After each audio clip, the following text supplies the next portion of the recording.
Hello students, welcome again. आज की अपनी इस क्लास में हम 8085 के आर्किटेक्चर को कंटिन्यू करेंगे। अपने प्रीवियस वीडियो में हमने 8085 का पिन डायग्राम जो है वो डिटेल में पढ़ा था और ये डिस्कस किया था कि इसके कौन से नंबर पिन पे क्या लाइंस जो है वो क्या मीनिंग रखती है और उस पर कौन सा कंट्रोल सिग्नल, डेटा लाइन या डेटा सिग्नल या एड्रेस सिग्नल फ्लोट हो रहा है। तो ये जो आपका पिन डायग्राम था उसमें से कुछ स्पेसिफिक जो हमारी कंट्रोल और स्टेटस सिग्नल लाइंस हैं उनको हम डिस्कस में डिटेल में डिस्कस करते हैं। ठीक है, तो यहाँ पे हम एक बहुत इम्पॉर्टेंट कंट्रोल लाइन है जिसे ALE बोला जाता है। ये जनरली आपकी जो 8085 की लिमिटेशन है कि हम 8 जो ग्रुप ऑफ लाइंस हैं जो कि एड्रेस लाइंस का लोअर पार्ट कैरी करता है, उसी पे हम उसको डेटा ट्रांसमिशन के लिए भी काम में लेते हैं। तो ये जो हमारी मल्टीप्लेक्स्ड एड्रेस लाइंस, एड्रेस और डेटा लाइंस हैं या मल्टीप्लेक्स्ड एड्रेस और डेटा बस है, उस लिमिटेशंस को एडजस्ट करने के लिए हमें यहाँ पे एक कंट्रोल सिग्नल ALE रखना पड़ा है जिसे हम बोलते हैं एड्रेस लैच इनेबल। ठीक है, इसका काम है किसी भी इंटरमीडिएट स्टेट पे आपको ये बताना कि इस बस पे जो इंफॉर्मेशन फ्लोट हो रही है वो एड्रेस का पार्ट है या वो ओरिजिनल डेटा है जो रीड और राइट किया जा रहा है। ठीक है, तो ALE this stands for address latch enable and it works to differentiate the data type over the lower lines और लोअर सेक्शन ऑफ एड्रेस बस। जो एड्रेस बस की लोअर सेक्शन है उसमें ये बताता है कि ये एड्रेस का पार्ट है या डेटा का पार्ट है। इसको आप समझने के लिए आप एक सिंपल मेमोरी रीड का जो साइकिल है या मेमोरी रीड का जो इंस्ट्रक्शन है वो अगर एग्जीक्यूट हो रहा है माइक्रो प्रोसेसर में तो एड्रेस लाइन और डेटा लाइन पे क्या रहेगा उससे समझने की कोशिश कीजिए। ठीक है, मान लीजिए आपको मेमोरी लोकेशन 2050H, ठीक है ना, 2050H मेमोरी से आपको डेटा रीड या राइट करना है और वो होगा 36। ठीक है, अभी हम ये नहीं मान रहे हैं कि भाई रीड और राइट, और हम केवल ये मान रहे हैं कि हमें 2050H मेमोरी पे इस एड्रेस पे से डेटा 36 रीड और राइट करना है। तो 2050 इसमें ये जो फर्स्ट 2 डिजिट्स है उसको आप हायर ऑर्डर या हायर एड्रेस लाइंस बोलते हैं, हायर एड्रेस बस का पार्ट बोलेंगे, और 50 जो है वो आपका LSB ऑफ एड्रेस हो जाता है। ठीक है, लोअर सेक्शन आप इसको बोलेंगे। तो ये MSB है एड्रेस लाइंस की और ये LSB है एड्रेस लाइंस की। ठीक है, तो हमारे पास जो LSB पोर्शन है एड्रेस लाइंस का वो डेटा को भी ट्रांसमिट करने के या ट्रांसपोर्ट करने के काम में आता है। तो देखिए, मानिए ये आपका एक क्लॉक सिग्नल है। ठीक है, जनरली 4 क्लॉक साइकिल में आपका रीड और राइट का ऑपरेशन परफॉर्म हो जाता है, ऑपकोड फैच हो जाता है। ठीक है, ये आप सिंपल अगर अभी आप मानिए कि आपके ये क्लॉक साइकिल्स है और इस क्लॉक साइकिल पे आपका आपको यहाँ से 36H जो है, अगर ये ऑपकोड है तो 4 T स्टेट्स लगती हैं और अगर ये डेटा है तो 3 T स्टेट्स लगती हैं। ठीक है, अभी 4 के लिए बनाया है सिंपल सा। तो आप ये देखेंगे कि इनिशियली जैसे ही आपका एग्जीक्यूशन शुरू होगा ये जो हायर एड्रेस लाइंस हैं वो अपने साथ एड्रेस का MSB ट्रांसमिट करवाएगी, पूरे साइकिल में MSB इस पे रहेगा। ठीक है, और आपका जो लोअर सेक्शन जो ये आपकी मल्टीप्लेक्स बस थी उन 8 लाइंस पे आपका 50H समझ रहे हैं ना। 50H का मतलब क्या होगा, 0101 0000 8 लाइंस पे ये इंफॉर्मेशन आ जाएगी। ठीक है, तो पहली क्लॉक के लिए आपका ये जो लाइंस हैं वो एड्रेस का LSB कैरी कर रही है और ये दोनों 20H और 50H मिलके मेमोरी का एड्रेस बना रहे हैं और ये दोनों कंप्लीट एड्रेस की तरह ट्रीट किया जाएगा। वो जाके किसी चिप सेलेक्ट को इनिशिएट करेंगे, चिप सेलेक्ट होगी, चिप सेलेक्ट के बाद में एड्रेस लाइंस का जो कॉम्बिनेशन हाई है वो आपका मेमोरी का वो वाला सेक्शन जो है, या मान लीजिए आप यहाँ से पढ़ रहे हैं तो ये सेलेक्ट हो जाएगा। इन एड्रेस 2050H से ये मेमोरी सेलेक्ट हो गई।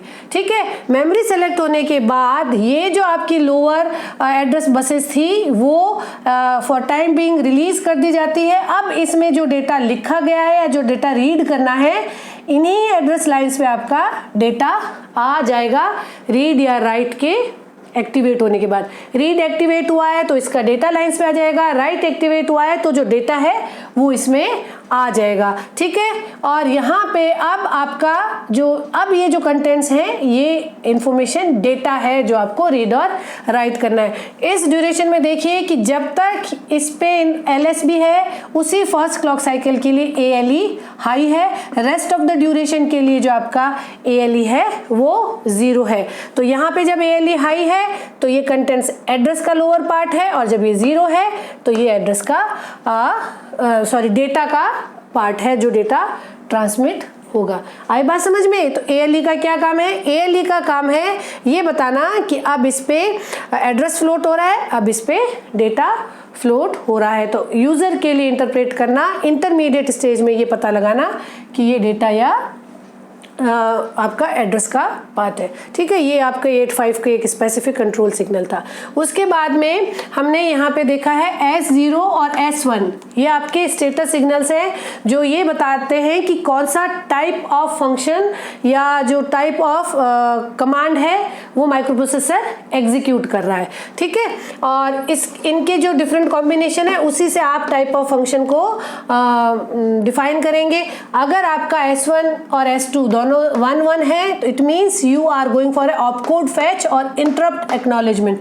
ऑपकोड फैच और मेमोरी रीड के इंस्ट्रक्शन में थोड़ा सा फर्क होता है कि ऑपकोड फैच जो है वो 4 T स्टेट का होता है, इंस्ट्रक्शन पढ़ने के बाद 1 T स्टेट में आप उसे एग्जीक्यूट करते हैं, और मेमोरी रीड जो है वो 3 T स्टेट्स का ही होता है, सीधा डेटा 3 T स्टेट में रीड करके आपके स्पेसिफिक लोकेशन पे स्टोर कर दिया जाता है, ठीक है ना। तो वो ये डिफरेंशिएट करता है कि अभी जो हम इंस्ट्रक्शन एग्जीक्यूट कर रहे हैं, मशीन साइकिल एग्जीक्यूट कर रहे हैं, वो या तो ऑपकोड फैच के लिए है या इंटरप्ट को हम एक्नॉलेज कर रहे हैं। इसी तरह से अगर आपका रीड है तो S1 S0 विल बी 1-0, अगर राइट का फंक्शन हो रहा है तो 0-1, और अगर आपने हॉल्ट का इंस्ट्रक्शन दिया है, हॉल्ट का इंस्ट्रक्शन आप अपने एग्जीक्यूशन को स्टॉप कीजिए और नेक्स्ट इंस्ट्रक्शन का वेट कीजिए। अगर हॉल्ट का इंस्ट्रक्शन आपने दे दिया है, और जब हम माइक्रोप्रोसेसर में प्रोग्रामिंग करते हैं तो लास्ट में जब हम हॉल्ट का इंस्ट्रक्शन देते हैं तो वही आप ऑपकोड जो है वो एंटर करते हैं, दैट सेज 0-0, S1 और S2 0-0 रहेंगे, यानी कि हमारा माइक्रोप्रोसेसर हॉल्ट की स्टेट में आ गया है। तो ये अगर जनरलाइज रीड और राइट के हैं तो उसके साथ अब हम थोड़ा सा different type of machine cycle और उस टाइम पे आपका स्टेटस सिग्नल क्या होगा, कंट्रोल सिग्नल क्या होगा, उसको टेबुलर फॉर्म में पढ़ लेते हैं। हमने यहाँ पे एक और सिग्नल देखा है control signal, that is IO/M बार, ठीक है। माइक्रोप्रोसेसर जो है वो मेमोरी से भी इंटरेक्ट कर सकता है, आप मेमोरी से अटैच करके भी किसी आपके आउटपुट डिवाइस को या आप अपने किसी उस रीड और राइट का जो आपने डेटा लिया आप उसको फर्दर प्रोसेस कर सकते हो, या ये जो आपका 85 है वो IO डिवाइसेस के साथ भी इंटरेक्ट कर सकता है। तो जैसे IO डिवाइसेस में क्या आएगी, आपका हेक्साडेसिमल कीबोर्ड है या आपका जो 7 सेगमेंट का डिस्प्ले यूनिट है। तो इस तरह से अगर आपको IO डिवाइस के साथ इंटरफेसिंग करनी है तो आप अलग तरह के उसमें सेटअप में आप इंस्ट्रक्शन देंगे, और अगर आप मेमोरी से डेटा रीड और राइट कर रहे हैं तो आप इसी कंट्रोल लाइन पे आप डिफरेंशिएट कर लेंगे कि ये डेटा IO डिवाइस को भेजा जाना है या ये डेटा मेमोरी को भेजा जाना है, या मेमोरी को रीड और राइट करना है या डेटा IO डिवाइस को रीड और राइट करना है। अगर माइक्रोप्रोसेसर IO डिवाइस के साथ इंटरेक्ट करता है तो माइक्रोप्रोसेसर 85 जो है वो 2⁸ इसके 8 लाइंस जो हैं वो एड्रेस को कैरी करती हैं, और उस टाइम पे जो आपकी IO डिवाइस का एड्रेस होगा वो इस पे भी ट्रांसपोर्ट करेगा एज वेल एज वो इस पे भी ट्रांसमिट करेगा सेम एड्रेस, क्योंकि IO डिवाइसेस का एड्रेस 8 बिट का ही हो सकता है। 85 मैक्सिमम 8 बिट का एड्रेस IO डिवाइस के साथ इंटरेक्ट कर सकता है। तो अगर आपको 8 बिट का ही एड्रेस फ्लोट करना है जब आप IO डिवाइस को इंटरफेस कर रहे हैं तो सेम एड्रेस इन दोनों पे फ्लोट करेगा और आप उसको डिकोड करके रीड और राइट का फंक्शन करेंगे।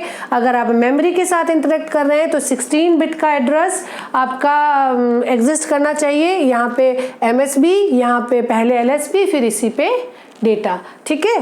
तो इंस्ट्रक्शन जो आपके होते हैं इन 07H, मतलब 07H लोकेशन पे जो आपका डिवाइस है उससे डेटा आप ले। आउट 05H, 05H एड्रेस पे जो डेटा है, जो डिवाइस है, उसको आप डेटा सेंड करें। तो वो इंस्ट्रक्शन ऐसे होते हैं, इन 05 इस तरह से, इन 07H एड्रेस केवल इतना होगा। लेकिन अगर आपको मेमोरी रीड या राइट करना है तो STA2050H ये जो एड्रेस है वो 16 लाइन का होगा। तो यहाँ पे हमारा रीड और राइट का फंक्शन होता है, एज वेल एज ये भी स्पेसिफाई करना पड़ता है हमें कि मेमोरी रीड कर रहे हैं या हम आईओ डिवाइस पे रीड और राइट कर रहे हैं।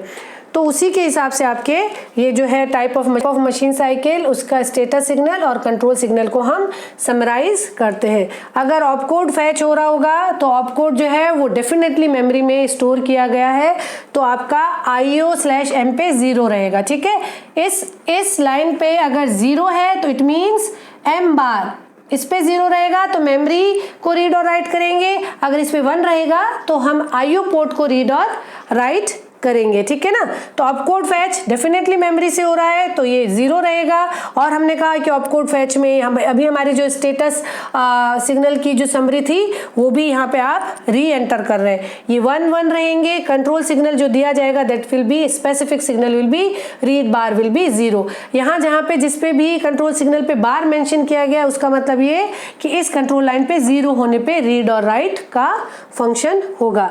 अगर आप मेमोरी रीड कर रहे हैं तो ये तो IO तो 0 ही रहेगा, IO/M बार तो, और S1 S0 जो है वो 1 और 0 हो जाने हैं। इसी टेबल को हमने यहाँ पे दोबारा इंक्लूड किया है। कंट्रोल सिग्नल जो जनरेट होगा that will be read bar equals to 0। Memory write कर रहे हैं तो अगेन ये 0 रहेगा, लेकिन S1 और S0 जो है 0 1 हो जाएंगे और राइट का जो सिग्नल है वो 0 हो जाएगा, राइट बार विल बी 0 इस वक्त। ठीक है, अगर आप IO पोर्ट को रीड कर रहे हैं, अब IO पोर्ट को रीड करने पे इस कंट्रोल लाइन पे आप 1 देंगे। इस लाइन पे अगर आप 1 देते हैं तो इट मीन्स आप IO पोर्ट को रीड और राइट कर रहे हैं।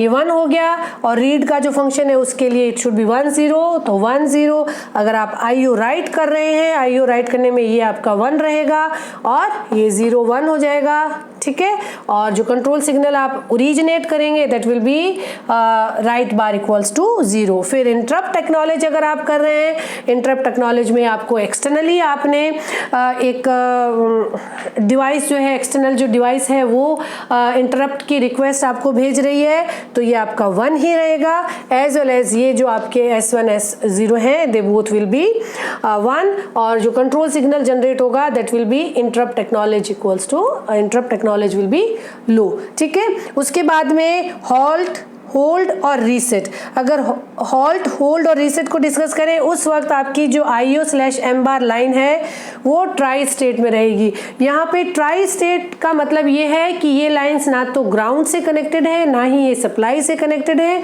इनका स्टेटस 0 या 1 नहीं है।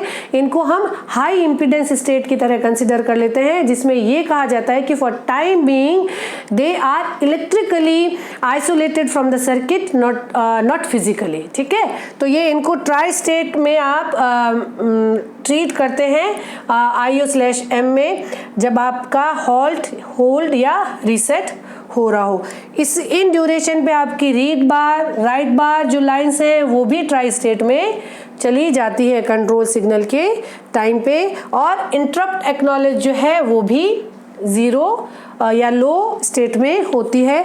इस टाइम पे हॉल्ट का जब फंक्शन चल रहा है तब आपकी S1 और S0 तो 0 0 होंगे, लेकिन होल्ड और रीसेट के टाइम इनकी जो स्टेटस है उनको हम unspecified, we can not specifically say कि किस स्टेट में आपकी S1 और S0 रहेंगे। तो यहाँ पे हमने समरी फिर डिस्कस की डिफरेंट कुछ स्पेशल कंट्रोल लाइंस की, जो कि आपको ये मशीन साइकिल के टाइप और इंटरमीडिएट स्टेट में आप किस तरह से, अगर आप रीड करना चाहते हैं तो आपको क्या जो सीक्वेंस ऑफ कंट्रोल सिग्नल है वो जनरेट करनी पड़ेगी, और किस तरह से इस कॉम्बिनेशन को, ये एक माइक्रोप्रोसेसर 85 की लिमिटेशन में कंसिडर किया जाता है कि अगर इसे IO डिवाइस और मेमोरी के साथ इंटरफेस करना होता है तो अब इनका combination you have to make further with help of hardware gates और सबके कॉम्बिनेशन से आप अप्रोप्रिएट कंट्रोल सिग्नल जनरेट करते हैं इन सब के कॉम्बिनेशन से।